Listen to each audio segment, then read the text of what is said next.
तू मैं करने वाला हूँ, इस अहंकार से युक्त हुआ ऐसा है, मानो किसी को भयंकर काले सर्प ने डस लिया हो।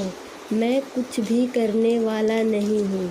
इस अकर्तापन के विश्वास रूपी अमृत को पीकर तू सभी प्रकार के दुखों से मुक्त अर्थात आत्यंतिक सुख की अनुभूति पर परम सुखी हो जा। इसका मतलब क्या होगा? इसका मतलब मैंने तुम्हें पहले भी बहुत बार बताया हुआ है कि तुम करता नहीं हो, तुम जो भी करते हो तुम्हें करवाया जा रहा है। ठीक है,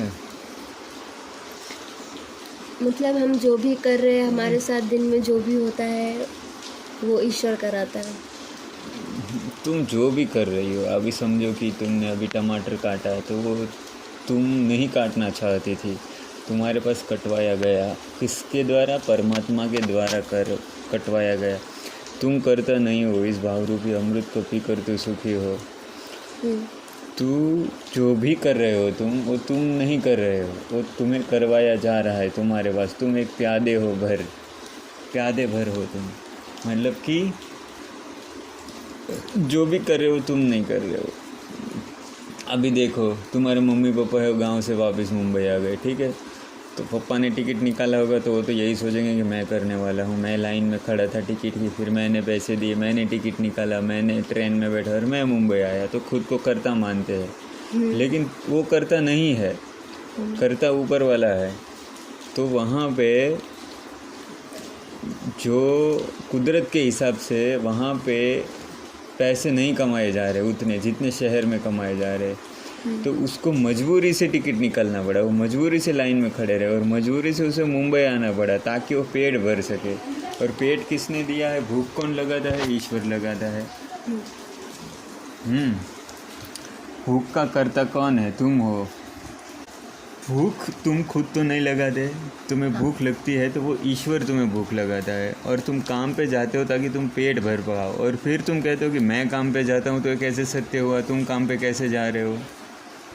तुम्हें तो काम पे जाना ही नहीं, फिर भी जाना पड़ता है ना। जाना कैसे पड़ता है? क्योंकि भूख लगती है, पेट मांगता है खाना, तो पेट खाना मांगता है, इसके लिए तुम्हें काम पे जाना पड़ता है। तुम जाते नहीं हो, और जो कर रहे हो तुम, वो तुम्हारे पास करवाया गया है। और पेट भी तुमने नहीं मांगा है, वो तुम्हें दिया गया है कुदरत के द्वारा, ईश्वर के द्वारा। तो जो भी कर रहा है, जो कुदरत कर रहा है, ईश्वर कर रहा है, तुम नहीं कर रहे हो।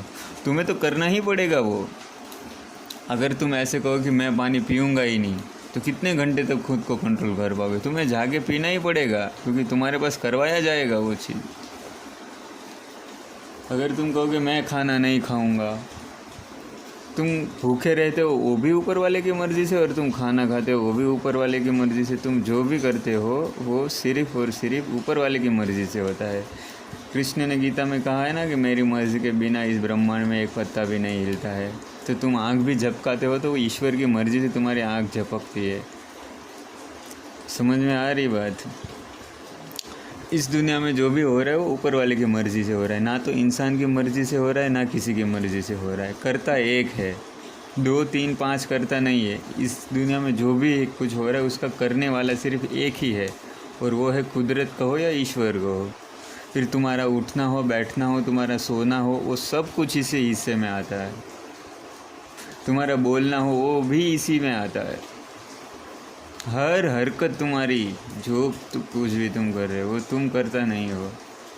चाहे तुम बुक्स पढ़ रहे हो इनलाइटन की, या तो चाहे तुम गलत काम करो, चाहे अच्छे काम कर रहे हो, वो भी तुम तुम्हारी मर्ज़ी से नहीं कर रहे, वो भी ऊपर वाला करवा रहा है तुम्हें। अब इसको अगर तुम समझ गए तो इस भाव रूपी अमृत को पीकर तुम सुखी हो जाओगे कि मैं करता हूँ ही नहीं, ऊपर वाला करता है। फिर तो तुम खुद को कभी दोष ही नहीं दोगे, फिर तुम्हारे अंदर के पाप सब ऑटोमेटिक मिट जाएगी कि जो भी किया ऊपर वाले ने किया, मैंने नहीं किया। क्योंकि काल, क्रोध, ईर्ष्या, वैमनस के द्वारा तुम कर्म करते हो, तो ये काल, क्रोध, लालच, ये सब तुम्हारे अंदर आई कहाँ से? तो वो तुम्हारे दादा परदेदा से आई है, और वो तुम्हारे ब्लड में घुसी हुई है, और वो ब्लड कहाँ से आया? तो करोड़ों सालों के तुम्हारे दादा दादा दादा उसके दादा उसके दादा, तो कुदरत की गोद से सब आया है। पर तुम जो भी करते हो वो तुम नहीं कर रहे हो, वो तुम्हारा शरीर ऐसा बना है और तुम्हें वो करना ही पड़ेगा। तोता का शरीर ऐसा बना है तो उसको उड़ना पड़ता है ना, तो तुम्हें 2 पैर दिए है तो तुम्हें दौड़ना पड़ेगा। सांप का शरीर ऐसा है तो उसको रेंगना पड़ता है। तो जैसा भी तुम्हारा शरीर ऊपर वाले ने बनाया है उसके द्वारा तुम्हें ऐसे कर्म करने ही पड़ते हैं। ना करो तो भी कब तक ना करोगे? तुम सोचो कि तुम ऐसे विद्रोह करो ऊपर वाले से कि मैं ना तो काम पे जाऊंगा, ना तो खाऊंगा, ना तो पीऊंगा, पड़े रहोगे, तो भी एक टाइम पे ऐसी भूख लगेगी, ऐसी भूख लगेगी, दौड़ोगे, ऑटोमेटिक पैर दौड़ने लगेंगे, खाना ढूंढने लगोगे तुम, क्योंकि तुम्हारा शरीर ऊपर वाले ने ऐसा बनाया है कि तुम्हें ये सब कर्म करने ही पड़ेंगे। इसे तुम्हें लड़ाई भी करना पड़ेगा, झगड़ा भी, ईर्ष्या, वैमनस्य सब तुम्हारे अंदर जो डाला गया है वो सब कुछ तुम्हारे संस्कार है, वो सदियों से तुम्हारे अंदर डाले गए हैं, तुम्हारे डीएनए में थे, तुम्हारे दादा परदादे में ईर्ष्या वैमनस्य थी तो तुम में भी है, उसके दादा उसके दादा उसके दादा में थी तो तुम में भी है, और वो ऐसा ही सुलूक तुम भी कर रहे हो। तो बात समझ में आ रही? तुम करता नहीं हो।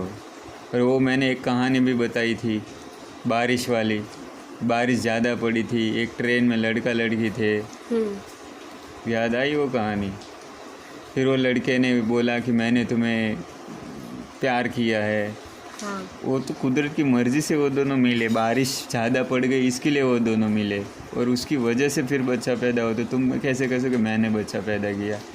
वो तो कुदरत का एक पूरा जाल था बहुत बड़ा।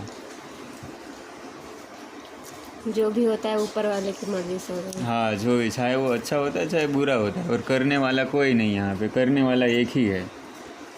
जो भी कितने भी करोड़ों लोग हैं जो भी कर्म कर रहे हो, तो कृष्ण गीता में कहते हैं ना कि मैं सबके अंदर बैठ के लीला करता हूँ, मैं सबके अंदर बसा हूँ और मैं ही कर रहा हूँ, मैं ही दौड़ रहा हूँ, मैं ही उठता हूँ, मैं ही बैठता हूँ। चाहे वो अच्छा कर्म हो चाहे बुरा कर्म हो, करता मैं हूँ। कृष्ण कहते हैं तू करता मैं हूँ, तू मुझे खुद पे छोड़ दे, पर तू अपना कर्म कर। तू नहीं कर रहा है, पर तू अगर बीच में आ रहा है तो तू मेरे विरुद्ध आ रहा है। और कब तक नहीं करेगा जो मैं नहीं कह रहा हूँ? एक सीमा आएगी कि तुझे वो करना ही पड़ेगा। यही श्लोक एक गुरु एक शिष्य को समझा रहे थे, सेम यही श्लोक था अष्टावक्र का। और वो शिष्य है वो थोड़ा अकड़ू था, तो उसने कहा कि करता ऐसा तो नहीं है, मैं चाहूँ तो ना खाऊँ, मैं चाहूँ तो ना पीऊँ। तो गुरु कहते बेटे तुझे करना ही पड़ेगा। तो गुरु कहते कि अगर मैं शांति से बैठूँ और ईश्वर की मर्ज़ी होगी तो मुझे खाना देगा, नहीं तो क्या मैं भूखे मरूँगा? क्योंकि ईश्वर की मर्ज़ी होगी तो तुझे खाना मिल ही जाएगा, तू खुद को ऊपर वाले पे छोड़ दे। तो बोलते ऐसा करूँगा तो मैं भूखे मर जाऊँगा। तो बोलते तू एक बार करके तो देख, ईश्वर सब कर ही देगा, अगर उसकी मर्ज़ी होगी तो सब हो ही जाएगा। तो वो गांव के बाहर जाके एक पीपल के पेड़ के नीचे बैठ गया। बोले ना तो मैं काम का धंधा करूँगा ना कुछ करूँगा, मैं कर्म ही नहीं करूँगा, अब देखता हूँ कि मेरा भरण पोषण कैसे होता है। तो सुबह बैठा, दोपहर हुई तो बहुत प्यास लगी, कोई पानी या तो कुछ भी नहीं पिया उसने, ना तो खाना खाया।